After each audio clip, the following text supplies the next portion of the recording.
Welcome to the new Workology Go Podcast. In just under 5 minutes, we'll get you the HR and workplace news you need before you start your day 2 times a week. Get ready, get set, and go with the new Workology Go Podcast.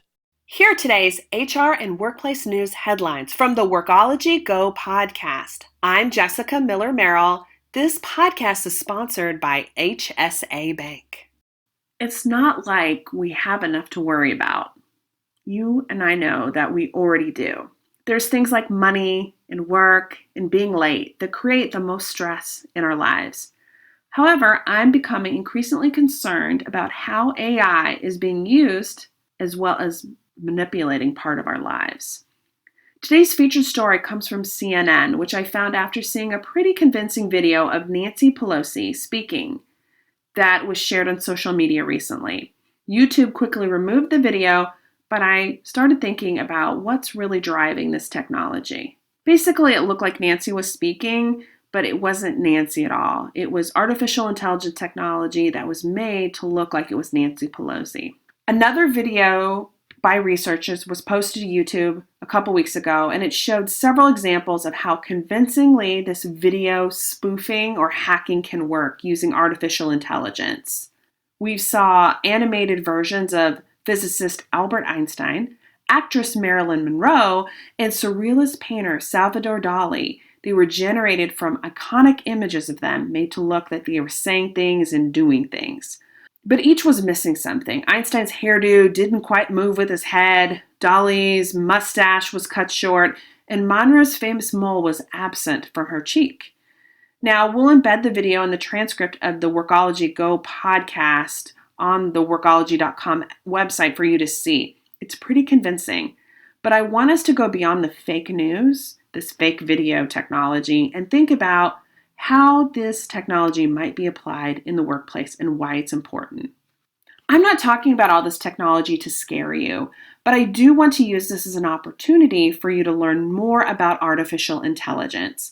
I don't expect you to go to school to get your PhD in machine learning or AI, but I do want to encourage you to become the workplace expert on AI and how it can be used in your workplace and your company's business. Here's some thoughts from Jim Fruchterman on how AI is being used in the workplace and why it's our responsibility, our meaning HR's job, to help drive this innovation to be used responsibly. Jim's talking about AI's use in HR technology, and he's talking about some of the potential discrimination that can happen with artificial intelligence.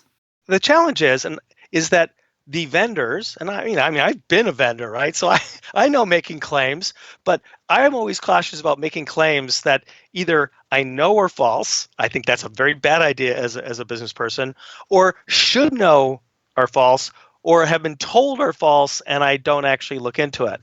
And so the example of these vendors being told, your machine learning tool discriminates against women.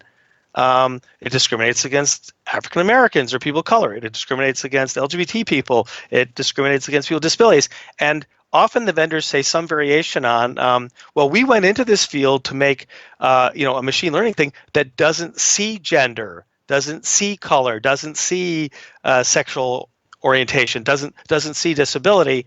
But what they forget is they choose proxies in their data that are substitutes for gender and ethnicity and sexual orientation and disability. And then the machine discriminates not because it saw these things, but because the patterns in the data exist. So if you've never ever hired someone who went to, let's say, some universities that primarily cater to African Americans, an African American candidate will never be surfaced by the machine if which school you went to is one of the key pieces of data if you've never ever hired someone from a historically black college or university. So it's very sloppy.